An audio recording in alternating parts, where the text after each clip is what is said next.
الشيطان الرجيم بسم الله الرحمن الرحيم وما كان لنفس أن تؤمن إلا بإذن الله ويجعل الرجس على الذين لا يعقلون قل انظروا ماذا في السماوات والأرض وما تغني الآيات والنذر عن قوم لا يؤمنون فهل ينتظرون إلا مثل أيام الذين خلوا من قبلهم قل فانتظروا إني معكم من المنتظرين ثم ننجي رسلنا والذين آمنوا كذلك حقا علينا ننجي المؤمنين صدق الله العظيم. ترجمہ وما كان لنفس اور نہیں ہے کسی انسان کے لیے ان تؤمن کہ وہ ایمان لائے الا باذن اللہ مگر اللہ کے حکم سے ویجعل الرجس اور ڈالتا ہے گندگی کو علی الذین ان لوگوں پر لا یعقلون جو سمجھتے نہیں ہیں.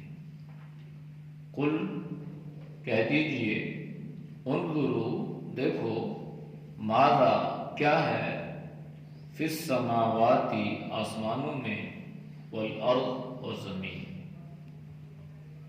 وما تغنی آیات اور کام نہ آئیں نشانیاں والنذر اور ڈرانے والوں کا ڈرانا عن قوم ایسی قوم کو لا یؤمنون جو ایمان نہیں لاتی.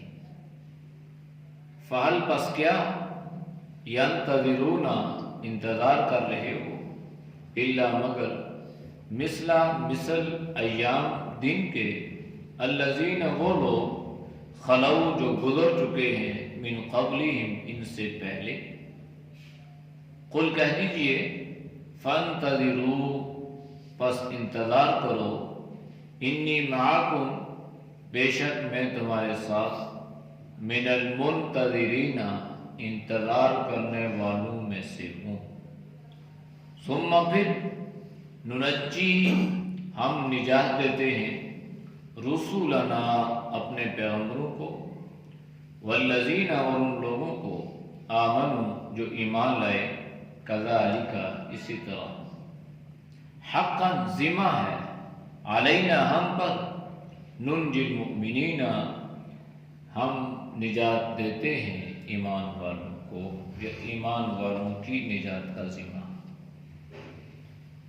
آیات کا ماقبل آیات کے ساتھ ربط اور تعلق وہ یہ ہے کہ اللہ نے نبی کریم صلی اللہ علیہ وسلم کو قوم یونس کا ذکر فرمایا اور ساتھ ہی ساتھ یعنی مکہ کو غور اور فکر کی دعوت دی ہے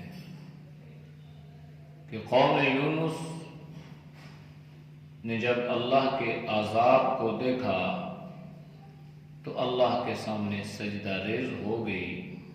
اللہ نے اس قوم کو عذاب سے بچا لیا. لہذا اگر عذاب سے بچنا چاہتے ہو تو پھر اسی طریقے کو اپناؤ ایمان لاؤ اور اللہ کے سامنے سجدہ ریز ہو جاؤ تو اللہ کے عذاب سے بچ جاؤ گے. ورنہ یاد رکھنا دنیا کی کوئی طاقت تمہیں اللہ کے عذاب سے نہیں بچا سکتی. پھر اللہ نے نبی علیہ الصلوۃ والسلام کو تسلی دی فرمایا کہ کون ایمان لاتا ہے کون ایمان نہیں لاتا، اس کی فکر آپ نے نہیں کرنی، آپ کا منصب یہ ہے کہ آپ نے دعوت سب کو دینی ہے، اللہ کا پیغام سب کو پہنچانا ہے، باقی جس کے بارے میں چاہوں گا اس کو ہدایت عطا کروں گا۔ آپ زبردستی لوگوں پر ایمان کو مسلط نہیں کر سکتے۔ افانت تکرہ الناس، کیا آپ زبردستی لوگوں کو اس بات پہ مجبور کریں گے کہ وہ ایمان لے آئیں؟ زبردستی تو نہیں ہے، دلائل کے ساتھ ہے، سمجھانے کے ساتھ ہے، بتانے کے ساتھ ہے۔ پھر جس کے مقدر میں ہوگی تو اللہ اسے ہدایت عطا فرما دے گا، اور جس کے مقدر میں نہیں ہوگی تو وہ ہدایت سے محروم رہ جائے گا۔ آج کے آیات میں بھی اللہ نے اسی بات کو آگے بڑھاتے ہوئے نبی علیہ الصلوۃ والسلام کو مزید تسلی اور تشفی عطا فرمائی اور فرمایا وَمَا كَانَ لِنَفْسٍ أَن تُؤْمِنَ إِلَّا بِإِذْنِ اللَّهِ، دنیا میں ہر کام اللہ کی مرضی سے اور اللہ کے حکم سے ہوتا ہے۔ یہ جو درختوں کے پتے ہیں یہ بھی اپنی مرضی سے نہیں گرتے، یہ بھی اللہ کی مرضی سے گرتے ہیں۔ وَمَا تَسْقُطُ مِنْ وَرَقَةٍ إِلَّا يَعْلَمُهَا وَلَا حَبَّةٍ فِي ظُلُمَاتِ الْأَرْضِ وَلَا رَطْبٍ وَلَا يَابِسٍ إِلَّا فِي كِتَابٍ مُبِينٍ، تو جو پتے گر رہے ہیں، جو چیزیں تری میں ہیں، جو خشکی میں ہیں، جو جنگلوں میں ہیں، جو صحرا میں ہیں، جو آبادیوں میں ہیں، جو بیابانوں میں ہیں، اللہ نے فرمایا سب کو اللہ نے لکھا ہوا ہے، سب اللہ کی مرضی کے حکم کے تابع ہیں۔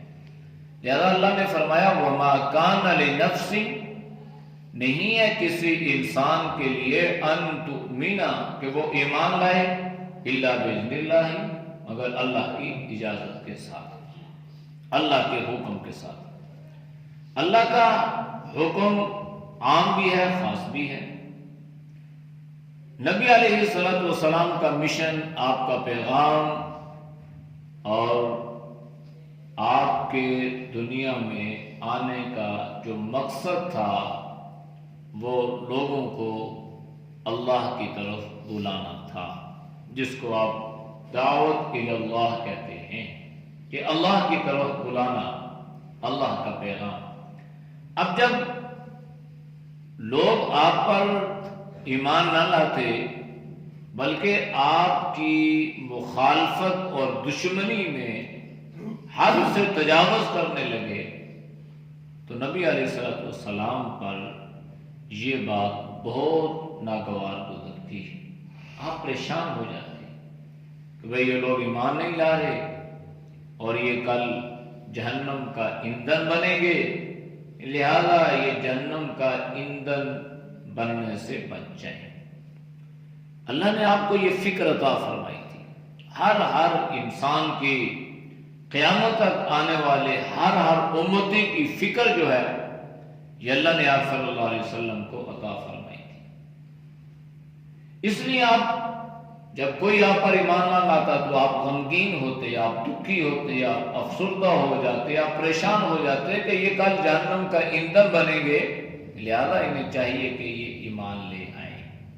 تو اللہ نے فرمایا دیکھو دنیا میں کوئی انسان بھی ایمان نہیں لا سکتا مگر جس کے بارے میں اللہ فیصلہ فرما دے وہی ایمان لائے گا۔ اللہ کے نبی نے دعا تو دونوں کے بارے میں فرمائی تھی کہ اللہم اعز الاسلام بعمر بن الخطاب اور عمر بن حشام، دونوں کے بارے میں، یا اللہ تو عمر بن خطاب یا عمر بن خطاب یا عمر بن حشام میں سے کسی ایک کو اسلام کی عزت کا ذریعہ بنا۔ اب اللہ کے نبی نے دونوں کا نام لیا اور یہ بھی آپ نے چنا کہ دونوں میں سے کسی ایک کو، یہ بھی اللہ کی حکمتیں ہیں۔ اللہ کہ نبی چاہتے تو دونوں کے لیے دعا فرما دیتے، اللہ دونوں کو ہدایت عطا فرما دیتا، لیکن دونوں کہ اللہ نے آپ صلی اللہ علیہ وسلم کو یہ اختیار نہیں دیا، کیونکہ آپ کی ہر بات وحی ہے نا، تو لہذا وحی میں اللہ نے عمر بن خطاب اور عامر بن ہشام دعا تو فرمائی ہے۔ اب اس دعا کو اللہ نے عمر بن خطاب کے حق میں قبول فرمایا اور عامر بن ہشام اس سے محروم ہو گیا۔ تو یہ اللہ کا حکم تھا، یہ اللہ کا اذن تھا کہ اللہ نے ان کو ایمان کی دولت عطا فرما دی، اسلام کے عروج کا، اسلام کی عزت کا، اسلام کی ترقی کا اللہ نے ان کو ذریعہ بنا دیا، اور ابو جہل نامراد، ناکام، خسارے اور گھاٹے میں چلا گیا۔ اس لیے اللہ باذن اللہ ہی ہر کام، ہر معاملہ اللہ کے حکم سے ہے، اللہ کی اجازت سے ہے۔ تو یہ اللہ نے آپ کو یہ تسلی دی ہے کہ میرا حکم ہوگا، میری اجازت ہوگی تو ایمان میں لائیں گے، نہیں ہوگا، دلوں پہ مہر لگ جائے گی تو ایمان سے محروم ہو جائیں گے۔ وَيَجْعَلُ الرِّجْسَ عَلَى الَّذِينَ لَا يَعْقِلُونَ۔ اب یہ جو لوگ ایمان نہیں لا رہے نا، جنہوں نے معجزات کو بھی دیکھا، آپ صلی اللہ علیہ وسلم کے نورانی چہرے کو بھی دیکھا، قرآن کریم کی تلاوت کو بھی سنا، اور گزشتہ انبیاء علیہ السلام کی کتابوں میں بھی پڑھا، یہ سب کچھ ہونے کے باوجود ایمان نہ لائے، تو اللہ نے کیا فرمایا؟ ان بے وقوف اور احمق لوگوں پر اللہ نے خباثت اور گندگی کو ڈال دیا ہے۔ وَيَجْعَلُ الرِّجْسَ، اور کرتا ہے اللہ، ڈالتا ہے اللہ، رجس کہتے ہیں ناپاکی کو، گندگی کو۔ تو فرمایا کہ اللہ نے ان پر جو ہے اپنے گناہوں کی وجہ سے، اپنے کفر کی وجہ سے، ضد اور عناد کی وجہ سے اللہ نے ان کی عقل پر اس کفر کی گندگی، شرک اور بدعات اور رسومات کی گندگی کو اللہ نے ڈال دیا، لہذا بے وقوف ہیں، سمجھتے نہیں۔ تو اس سے معلوم یہ ہوا کہ جو دین کے راستے سے ہٹ کے کسی اور راستے پر چل پڑے گا اور بڑی خوبصورت اور بڑی پیاری ہی باتیں کیوں نہیں کرے گا، تو یہ اس کا مصداق ہوگا کہ وہ بے وقوف ہے، احمق ہے، اور اللہ نے اس پر گویا اس خباثت اور اس گندگی کو ڈال دیا۔ اب یہ ایمان سے محروم ہے، توحید و سنت سے یہ محروم ہے۔ قل، آپ انہیں یہ بھی کہہ دیں، انظروا، دیکھو، نظر کرو، ماذا فی السماوات والارض، آسمانوں اور زمینوں میں کیا ہے۔ اگر تم اس پہ غور و فکر کرو گے، اس میں تدبر کرو گے، اس کے بارے میں سوچ و بچار کرو گے، تو یہ چیزیں بھی تمہارے ایمان لانے کے لیے کافی ہیں۔ آسمانوں کو انسان ذرا دیکھے کہ اللہ نے کیسا نظام آسمان پہ سجایا ہے، کس طرح اللہ نے سورج کا اور چاند کا اور ستاروں کا اور سیاروں کا، اور کیسا کیسا اللہ نے خوبصورت نظام بنایا۔ تو کوئی تو ہے جو اس نظام کو بنانے اور چلانے والا ہے، تو انسان اگر سوچے، غور و فکر کرے، تو یہ اس کے لیے کافی ہے کہ وہ ہدایت پر آ جائے۔ پھر زمین ہے، زمین کے اندر اللہ نے کیسی چیزیں رکھی ہیں، زمین کو اللہ نے کیسے بنایا ہے، کہیں جنگل ہے، کہیں صحرا ہے، کہیں ندی نالے، کہیں پانی، کہیں خشکی، کہیں برابر، کہیں ڈھلوان، کہیں اوپر، کہیں نیچے۔ تو انسان کے غور و فکر اور تدبر کے لیے یہ بات کافی ہے کہ جب انسان اس زمین کی ساخت کے بارے میں غور و فکر کرے گا، پھر زمین میں رہنے والی مخلوقات کو دیکھے گا، پھر اس زمین سے اگنے والے اجناس کی طرف غور و فکر کرے گا، تو اللہ اس سے ہدایت دے گا، اس کو سمجھ میں آئے گی کہ یہ کون ہے جو اس ساری چیزوں کو زمین کے پیٹ میں محفوظ کرنے والا ہے، اور ہر امین کی امانت کو اللہ واپس لوٹانے والا ہے۔ وَمَا تُغْنِي الْآيَاتُ وَالنُّذُرُ عَنْ قَوْمٍ لَا يُؤْمِنُونَ۔ جس کے مقدر میں ہدایت نہ ہونا، اس کے لیے بہت ساری دلیلیں بھی ہوں، بہت ساری باتیں بھی ہوں، حقائق بھی ہوں، تو وہ ایمان سے، ہدایت سے محروم رہتا ہے۔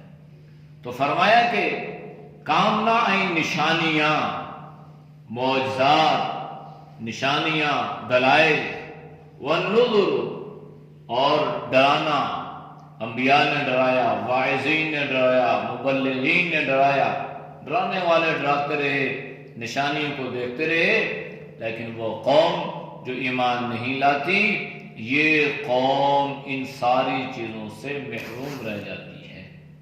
یعنی چاہیے تو یہ تھا کہ جب اس قوم نے معجزات کو دیکھ لیا، نشانیوں کو دیکھ لیا، تو یہ ایمان لاتی، لیکن یہ ایمان سے محروم ہو گئی۔ فَهَلْ يَنْتَظِرُونَ، کیا وہ لوگ انتظار کر رہے ہیں؟ کس کا انتظار کرتے ہیں؟ إِلَّا مِثْلَ أَيَّامِ الَّذِينَ، ان لوگوں کے ایام یا ان لوگوں کے دن جو ان سے پہلے گزر چکے ہیں، ان کا انتظار کر رہے ہیں۔ یعنی جس طرح ان سے پہلے قوموں پر برے دن آئے، یہ اسی برے دن کا انتظار کر رہے ہیں۔ یعنی اللہ کے عذاب کا انتظار کر رہے ہیں کہ اللہ کا عذاب آئے گا تو پھر ایمان لائیں گے۔ اور یہ لوگ کہتے بھی کہ آپ ہمیں اللہ کے عذاب سے ڈراتے ہیں، ہم تو آپ پر ایمان نہیں لا رہے، تو پھر ہمارے اوپر اللہ کا عذاب کیوں نہیں آتا؟ تو مختلف اوقات میں مختلف قسم کی باتیں یہ لوگ کرتے تھے۔ تو اللہ نے اس کا جواب بھی قرآن کریم میں دیا ہے کہ کیوں نہیں آ رہا؟ اس لیے کہ جب پیغمبر کسی قوم بستی میں موجود ہوتا ہے تو اس کی برکت سے اللہ اس بستی پر عذاب کو نہیں ڈالتا، اس پر عذاب نہیں آتا۔ ہاں، جب یہ پیغمبر رسول بستی سے نکل جائے تو پھر اس قوم پر اللہ کا عذاب نازل ہوتا ہے۔ قل، آپ ان سے کہہ دیں، فانتظروا، ٹھیک ہے، بات نہیں مانتے ہو تو نہ مانو، دیکھ لو، انتظار کر لو، انی معکم من المنتظرین، میں بھی تمہارے ساتھ انتظار کرنے والوں میں سے ہوں۔ مشرکین مکہ بڑے ضدی اور بڑے ہٹ دھرم لوگ تھے۔ اب باوجود اس کے کہ نبی علیہ السلام کے بارے میں سمجھتے بھی تھے، آپ کو جانتے بھی تھے، آپ کو پہچانتے بھی تھے، اور گزشتہ کتابوں میں آپ کا تذکرہ بھی تھا، تبصرہ بھی تھا، پڑھا بھی تھا، لیکن اس کے باوجود جتنا آپ ان کو دعوت دیتے وہ اتنی ہی آپ کی مخالفت میں آگے بڑھتے۔ تو اللہ نے فرمایا ٹھیک ہے، ایمان نہیں لا رہے تو نہ لاؤ بھائی، اس میں میرا تو کوئی نقصان یا فائدہ نہیں ہوگا، اگر فائدہ ہوگا تو بھی آپ کا ہے اور نقصان ہوگا تو بھی آپ کا ہے۔ لہذا جیسے ہم کہتے ہیں نا کسی کو، ٹھیک ہے تم نے جو کرنا ہے کر لو، میں دیکھتا ہوں تم کیا کرتے ہو، تو یہ اللہ نے کس انداز سے فرمایا کہ آپ انہیں کہہ دیں ٹھیک ہے انتظار کرو اللہ کے عذاب کا، میں بھی تمہارے ساتھ انتظار کرتا ہوں، پھر دیکھتے ہیں کہ کون حق پر ہے اور کون باطل پر ہے۔ چنانچہ ان لوگوں نے آپ صلی اللہ علیہ وسلم کو نکالا تھا مکہ سے، پھر بدر میں ان لوگوں نے اور احد میں ان لوگوں نے پیچھا کیا، تو اللہ نے ان لوگوں کو کیسے ذلیل و رسوا فرمایا، اور 10 سال کے مختصر عرصہ میں اللہ نے آپ صلی اللہ علیہ وسلم کو فاتح مکہ بنا دیا۔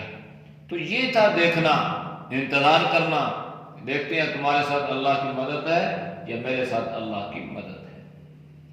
ثم ننجی رسولنا، پھر جب کسی قوم پر، کسی بستی پر، کسی علاقے پر، کسی ملک پر اللہ کا عذاب اترتا تھا تو اللہ فرماتے ہیں پھر ہم اپنے رسولوں کو نجات دیتے تھے۔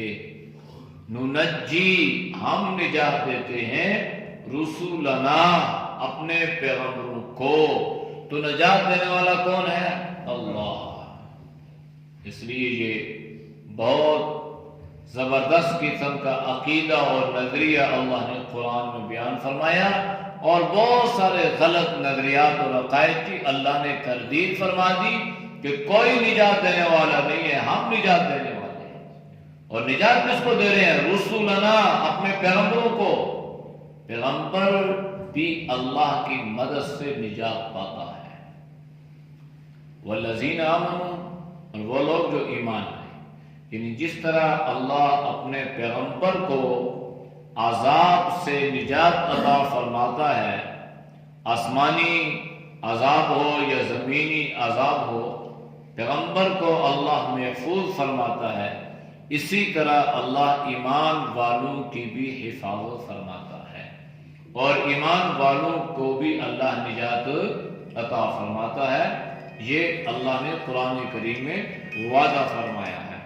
اور دوسری چیز اللہ نے یہ بیان فرمائی ہے کہ حقاً علینا ننجی المؤمنین، ذمہ ہے، حقاً ثابت ہے یا ذمہ ہے، علینا ہم پر، کیا چیز، کس کا ذمہ ہے؟ ننجی المؤمنین، ایمان والوں کو نجات دینا، ایمان والوں کو معاف کرنا، ایمان والوں کی حفاظت کرنا، ایمان والوں کی مدد اور نصرت کرنا۔ اللہ نے کیا فرمایا ہے؟ یہ میرا ذمہ ہے، لیکن شرط یہ ہے کہ ایمان والے تو بنے نا۔ جب ایمان والوں کا ایمان مضبوط ہوگا، جب اللہ پہ بھروسہ، توکل، اعتماد اور یقین ہوگا، تو پھر جس طرح بدر و احد میں اللہ کی مدد اتری تھی، آج بھی اسی طرح اللہ کی مدد اور نصرت اتر سکتی ہے۔ لیکن ننجی المؤمنین، ہمیں چاہیے کہ ہم خالصتاً ایمان والے بن جائیں۔ جب ایمان والے بنیں گے تو آج بھی اللہ ہمیں نجات عطا فرمائے گا۔ اعوذ باللہ من الشیطان الرجیم، بسم اللہ الرحمن الرحیم، وما كان لنفس أن تؤمن إلا بإذن الله ويجعل الرجس على الذين لا يعقلون قل انظروا ماذا في السماوات والأرض وما تغني الآيات والنذر عن قوم لا يؤمنون فهل ينتظرون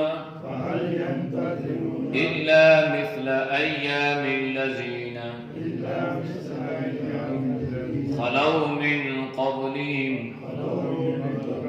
قل فانتظروا إني معكم من المنتظرين ثم ننجي رسلنا والذين آمنوا كذلك حقا علينا ننجي المؤمنين۔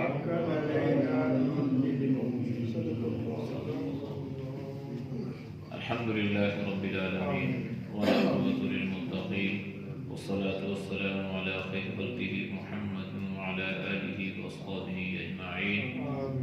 اللهم أنت السلام ومنك السلام، تبارك ربنا وتعاليت يا ذا الجلال والإكرام، يا حي يا قيوم برحمتك نستغيث۔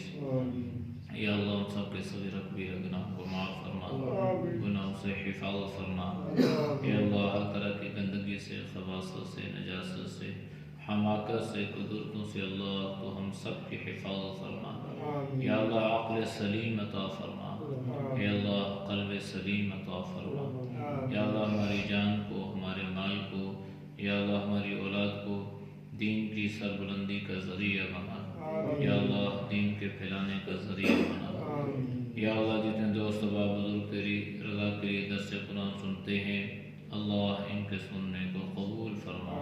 یا اللہ تو سب کی جان میں، مال میں، ایمان میں، صحت میں اللہ خوب برکتیں عطا فرما۔ ہر امتحان سے، ہر شر سے، ہر فتنے سے، ہر ذلت سے، ہر گمراہی سے اللہ تو سب کی حفاظت فرما۔ صلی اللہ تعالی علی نبینا